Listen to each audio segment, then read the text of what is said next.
నమస్తే welcome to voice monkeys media. నేను సుష్మిత.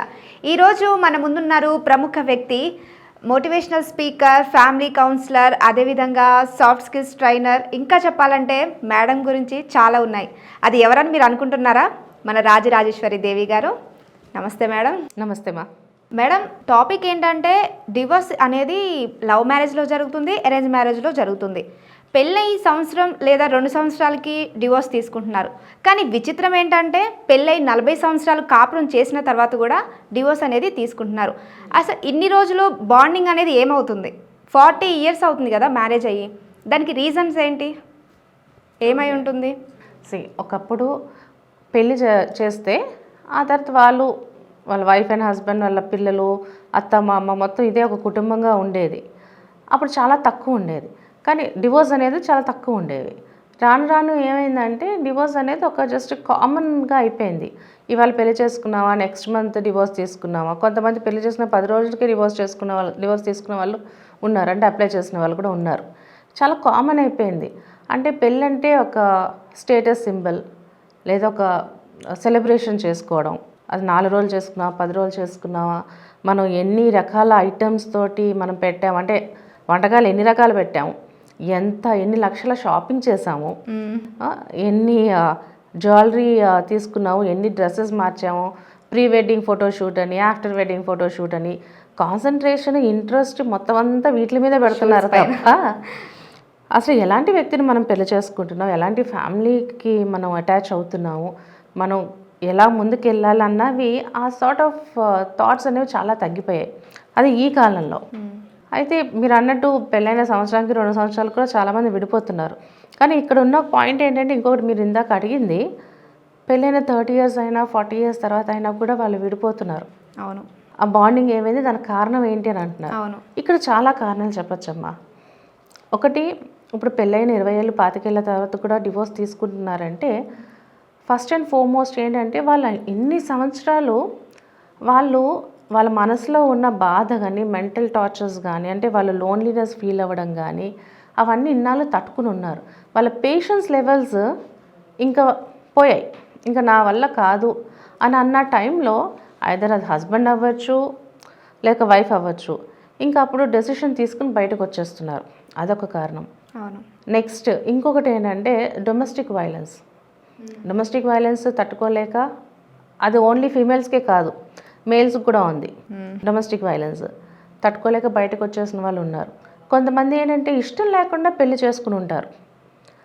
ఏదో ఇంట్లో వాళ్ళ కోసమో లేదా సమాజం కోసమో, నలుగురు ఏమనుకుంటారు అని చెప్పేసి అలా ఉండిపోయిన వాళ్ళు ఉంటారు చాలామంది. కానీ అన్ని ఇయర్స్ ఎలా ఉన్నారు ఇష్టం లేకుండా? ఇష్టం లేకపోయినా అక్కడ ఏంటంటే సమాజం కోసం నలుగురు ఏమనుకుంటారు, తల్లిదండ్రులు ఏమనుకుంటారు, వాళ్ళు ఎలా ఫీల్ అవుతారు, లేకపోతే నా వెనకాల సిస్టర్స్ ఉన్నారు, బ్రదర్స్ ఉన్నారు, వాళ్ళ ఫ్యూచర్ ఏమవుతుంది, లేదా మనకు పిల్లలు ఉన్నారు, ఆ పిల్లల ఫ్యూచర్ ఏమవుతుంది అని వాళ్ళ గురించి ఆలోచించి వీళ్ళు అడుగు బయటకు వేరు, డెసిషన్ తీసుకోరు.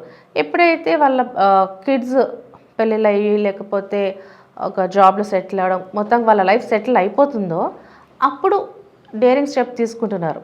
అప్పుడు ఏంటంటే కిడ్స్ కూడా చెప్తున్నారు, ఇలా ఉంది సిచ్యువేషన్, మీరేమంటారు, ఎలాగా మీరు తీసుకుంటారని కూడా డిస్కస్ చేసుకుని అప్పుడు అడుగు బయటకు పెడుతున్నారు.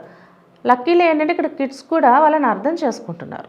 ఓకే. నెక్స్ట్ ఇంకోటి ఫైనాన్షియల్గా సెటిల్మెంట్ ఉన్నప్పుడు ఫిమేల్ కన్నా మేల్ కన్నా ఏముంది, let us take example of female. ఒక లేడీకి ఎప్పుడైతే ఫైనాన్స్ ఫ్రీడమ్ చాలా ఎక్కువ వచ్చేస్తుందో, ఎందుకంటే ముందు నుంచి లేడీస్కి అంత ఫైనాన్షియల్ సెటిల్మెంట్ అనేది ఉండేది కాదు. అవును.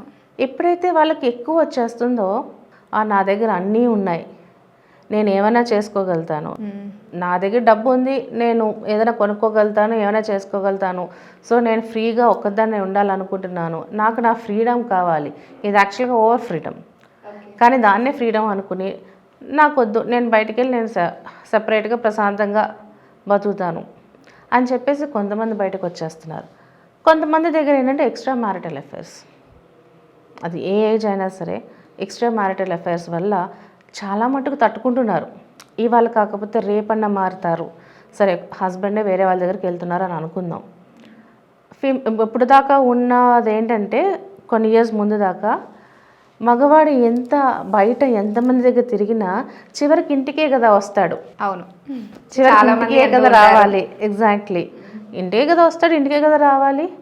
బయట తనకి తిరిగినన్నాళ్ళు తిరిగి వస్తాడులే అన్న మెంటాలిటీతో చాలామంది ఉండిపోయేవారు.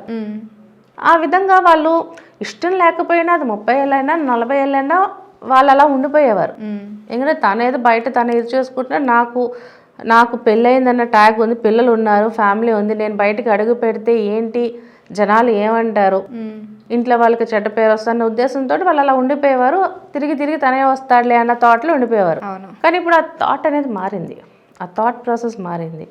Women became more independent. ఇప్పుడు ఏంటంటే అది కూడా కన్సిడర్ చేసుకుని బయటకు వస్తున్నారు. ఇంకొకటి ఏంటంటే కొంతమంది అది లవ్ మ్యారేజ్ అవ్వచ్చు, అరేంజ్డ్ మ్యారేజ్ అవ్వచ్చు. Let us take example of love marriage. అక్కడ ఏదో ఒక రీజన్ తోటి, ఒక కారణం చేత లవ్ మ్యారేజ్ జరుగుతుంది. అంటే ఫర్ ఎగ్జాంపుల్, ఈ అమ్మాయిని పెళ్లి చేసుకుంటే నాకు ఫైనాన్షియల్ సెక్యూరిటీ ఉంటుంది, తనకు జాబ్ ఉంది కాబట్టి, నాకు జాబ్ లేదు కాబట్టి, నా జాబ్ గ్యారెంటీడ్ జాబ్ కాదు కానీ తనది గ్యారెంటీడ్ జాబ్. సో నా దగ్గర ఎవ్రీ మంత్ మనీ రాకపోయినా తనకి ఎవ్రీ మంత్ వస్తుంది కాబట్టి అడ్జస్ట్ అయిపోతాము అని ఒక కారణం చేత పెళ్లి చేసుకుంటారు. దాన్ని లవ్ అని అనుకుంటున్నారు, దాన్ని అడ్జస్ట్మెంట్ అవుతున్నాం కాబట్టి లవ్ అని అనుకుంటున్నారు. కొంతమంది ఏంటంటే ఈ అమ్మాయిని చేసుకుంటే నాకు ఫ్యామిలీని బాగా చూసుకుంటారు, మా ఇంట్లో వాళ్ళని బాగా చూసుకుంటారు, ఒక పక్క జాబ్ చేస్తుంది, చదువుకుని ఉంది, నేనంటే ఇష్టం అంటుంది, ఇంట్లో వాళ్ళని చూసుకుంటుంది అని చెప్పి చేసుకుంటున్నారు. దాన్ని మళ్ళీ లవ్ అని అనుకుంటున్నారు. కానీ ఇవన్నీ ఏంటంటే ఒక రీజన్, ఒక కారణం చేత పుట్టినది ఇదంతా. యాక్చువల్గా జెన్యున్ లవ్ కాదు. సో కొన్నాళ్ళకి ఏమవుతుంది, ఆఫ్టర్ ఫ్యూ ఇయర్స్ అంతకుముందు వాళ్ళకి నచ్చినవే తర్వాత ఏంటంటే ఒక్కొక్కటి నచ్చకుండా ఉండడం పోతుంది. అంతకుముందు ఎందుకు నచ్చి ఉంటాయి, వాళ్ళు అవతలకి ఇష్టపడుతున్నారు కాబట్టి వాళ్ళు ఏం చేసినా అది వాళ్ళకి కావాల్సిన క్వాలిటీస్ మాత్రమే కనిపిస్తున్నాయి, వాళ్ళకి ఏదైతే పాజిటివ్గా ఉన్నాయో అవి మాత్రమే కనిపిస్తున్నాయి. కొన్ని సంవత్సరాల తర్వాత ఏంటంటే వాళ్ళకి నచ్చని విషయాలు కనిపించడం స్టార్ట్ అవుతుంది. అక్కడ నెమ్మదిగా డిస్టెన్స్ అనేది స్టార్ట్ అవుతుంది. సో అక్కడ అండర్స్టాండింగ్ అనేది తగ్గిపోతుంది, గొడవలు అనేది స్టార్ట్ అవుతాయి. అప్పుడు కొన్నాళ్ళకి రియలైజ్ అవుతారు, లేదు యాక్చువల్గా అదొక రీజన్ తోటి కూడుకున్నది, యాక్చువల్గా వచ్చింది కాదని చెప్పి కొంతమంది అడుగు ముందుకేసి మళ్ళీ డివోర్స్ వైపు వెళ్తున్నారు. యాక్చువల్లీ ఈ మధ్యన మనం ఇందాక అనుకున్నట్టుగా 30-40 ఇయర్స్ తర్వాత, 20 ఇయర్స్ తర్వాత పెళ్ళైన తర్వాత డివోర్స్లు ఎక్కువ అవుతున్నాయి. దీన్ని గ్రే డివోర్స్ అని అంటారు. గ్రే డివోర్స్ అంటే ఒక లాంగ్ టర్మ్ రిలేషన్షిప్ అయిన తర్వాత, పెళ్ళి ఒక 20 ఇయర్స్, 25 ఇయర్స్, 30 ఇయర్స్ అయిన తర్వాత ఎప్పుడైతే వాళ్ళు విడాకులకు అప్లై చేసి సెపరేట్ అయిపోతారో దాన్ని గ్రే డివోర్స్ అని అంటాం. ఒకప్పుడు ఇది ఇప్పుడు మన 1970s నుంచి 1990 వరకు మహా అయితే మన ఇండియాలో 8-9% ఉండేది. కానీ ఇప్పుడు అది 36%కి పెరిగింది డివోర్స్ రేట్. అది కూడా ఈ గ్రే డివోర్స్ రేట్ 36% వరకు పెరిగింది. కారణాలు ఇందాక నేను చెప్పాను కదా, ఇండిపెండెన్సీ, ఫైనాన్షియల్ స్టేటస్ కానీ, లేదా అప్పుడు దాకా వాళ్ళు భరించి ఒకసారి బయటికి రావడం. ఇంకొకటి ఏంటంటే అప్పుడు దాకా ఇష్టపడిన వ్యక్తి ఏదైతే లవ్ మ్యారేజ్ చేసుకున్నా, అరేంజ్ మ్యారేజ్ చేసుకున్నా వాళ్ళకి ఎక్కువ రోజులు నటించలేరు. సైకాలజీలో ఒకటి చెప్తారు, ఎప్పుడైనా సరే అంట సైకలాజికల్గా మహా అయితే 3 to 6 months వరకు నువ్వు నటించగలవు, ఆ తర్వాత నువ్వు నటించలేవు. అవును, as per the psychology research 6 months కన్నా ఎక్కువ నువ్వు నటించలేవు. నువ్వు జీవితాంతం ఎలా నటించి ఉండగలుగుతావు? నువ్వు నీ ఓర్పు పోతుంది కదా, నువ్వు నటించలేవు కదా. ఇంకా ఏదో ఒక మూమెంట్లో నీకు అది బయటికి రావాలి, ఇంట్లో చూపించలేవు. ఇదే మూమెంట్లో ఏమవుతుందంటే బయట ఇంకొకరి దగ్గర వీళ్ళకి ఏవైతే కావాలి అని అప్పుడు అనిపిస్తుందో అవన్నీ బయట ఇంకొకరి దగ్గర వాళ్ళకి కనిపిస్తాయి. ఓకే, సో ఆటోమేటిక్గా బయట ఇంకొకరి దగ్గర వాళ్ళు అట్రాక్ట్ అయిపోతారు. అట్రాక్షన్ అని కూడా అనలేము, ఎందుకంటే ఇక్కడ ఆల్రెడీ ఆ వ్యక్తికి 40 ఏళ్ళో 50 ఏళ్ళో 60 ఏళ్ళో వచ్చేసి ఉండుంటాయి. సో అప్పుడు ఏంటంటే ఒక కారణం లేకుండా, రీజన్ లేకుండా ప్రేమ అనేది వస్తుంది. సో వాళ్ళేమంటారు, లేదు ఇంక నా వల్ల కాదు, నేను ఇంకొకరిని ఇష్టపడుతున్నా, పెళ్లి చేసుకుందాం అనుకుంటున్నాను. కొంతమంది డివోర్స్ అప్లై చేసుకున్నారు. కొంతమంది ఏంటంటే ఏమీ వద్దు, నాకు నేను ఇండిపెండెంట్గా ఉండాలని అనుకుంటున్నాను అని చెప్పి కొంతమంది అనుకుంటారు. కొంతమంది ఏంటంటే నేను జస్ట్ రిలేషన్ మెయింటైన్ చేసుకున్నా కానీ ఇది వద్దు అని చెప్పేసి ఇంకా కొంతమంది ముందుకెళ్ళి డివోర్స్కి అప్లై చేస్తున్నారు. ఇలా రకరకాలుగా ఉన్నాయి. రీసెంట్గా ఇప్పుడు ఒకటి మనకు చూస్తే చాలా ఫేమస్ సెలబ్రిటీస్ కూడా డివోర్స్కి అప్లై చేశారు. జయం రవి గారు, ఆయనది కూడా డివోర్స్ కేసు నడుస్తుంది. ఇప్పుడు రీసెంట్గా ఏఆర్ రెహమాన్ గారిది చూస్తే మనకి ఎగ్జాక్ట్ కారణాలు తెలియవు, కానీ ఒక్కొక్కరు ఒక రకంగా చెప్తున్నారు. ఒకరేమో ఆయనకి వేరే అమ్మాయితో ఎఫ్ఐఆర్ ఉండింది, లేదా చాలా అడల్ట్రేషన్ చేసేవాడు, ఈవిడ ఇంకా తట్టుకోలేక ఆఖరికి 30 ఏళ్ళ తర్వాత ఈవిడ బయటకు వచ్చింది అని ఒకరు చెప్తున్నారు. ఒకళ్ళేమో ఈవిడ అసలు పట్టించుకునేవాడు కాదు, ఈవిడ లోన్లీగా ఫీల్ అవుతుంది, ఆయనకి బయట ఎక్కువ ఎఫ్ఐఆర్స్ ఉన్నాయి కాబట్టి ఈవిడ ఇంకా వద్దులే అని చెప్పేసి, పిల్లలు కూడా సెటిల్ అయిపోయారు కదా, నేను ఇంకా సెపరేట్గా ఉంటానని చెప్పేసి అప్లై చేసిందని ఇంకొకరు అంటున్నారు. అవును, చెప్పలేం, కారణాలు ఏదన్నా అయి ఉండొచ్చు. సో దానికి మనం ఏం చేయలేం, ఇట్ డిపెండ్స్. కొంతమంది ఏంటి, ఇందాక అన్నట్టు ఒక రీజన్ తోటి పెళ్లి చేసుకుంటారు, తర్వాత వాళ్ళు రియలైజ్ అవుతారు, ఓకే ఇది రీజన్తో అయింది, ఇది యాక్చువల్ లవ్ కాదు, మనకి ఇంకొకరితో అటాచ్మెంట్ ఎక్కువైంది, ఇంకొకరితో మనం ఎమోషనల్లీ బాగా కనెక్ట్ అయిపోయాము అని చెప్పేసి ఇక్కడ వదిలేసి అక్కడ వెళ్తారు. కొంతమంది మాత్రమే ఏదేమైనా సరే కలిసే ఉండాలని కొంతమంది అలా ఉంటారు, కానీ హ్యాపీగా ఉండరు. అక్కడ ఇందాక మీరు అన్నారు ఇన్ని ఇయర్స్ అండర్స్టాండింగ్ ఉన్నా కూడా ఎందుకు విడిపోతున్నారని. అక్కడ అండర్స్టాండింగ్ అనేది లేదు, జస్ట్ నలుగురు ఏమనుకుంటారు అన్న థాటే తప్ప పిల్లల లైఫ్ ఏమైపోతుంది, ఇన్ని సంవత్సరాలు అయిన తర్వాత, ఇంత వయసు వచ్చిన తర్వాత నేను అడుగు ముందుకేస్తే జనాలు ఏమనుకుంటారు అన్న భయంతో ఉండిపోతున్నారు. రీసెంట్గా చూస్తే 66 ఏళ్ళ ఆవిడ రీసెంట్గా రెండో పెళ్లి చేసుకున్నారు.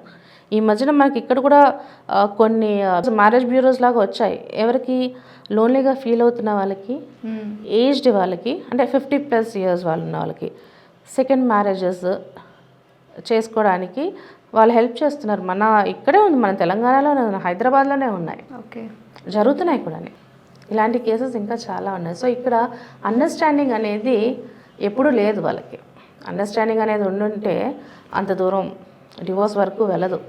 అండర్స్టాండింగ్ లేదు, నమ్మకం లేదు, ప్రేమ లేదు, ఎమోషనల్ కనెక్టివిటీ లేదు, మెయిన్ ఫిజికల్ ఇంటిమసీ లేదు. Physical intimacy and emotional intimacy అనేది చాలా ఇంపార్టెంట్ ఎనీ రిలేషన్షిప్. అక్కడ అవి కూడా లేవు, దానివల్ల ఎక్కువ జరుగుతున్నాయి. ఇవి కొన్ని కారణాలు, మీరు ఇందాక అడిగిన ప్రశ్నకి అందులో ఇవి కొన్ని కారణాలు. ఓకే.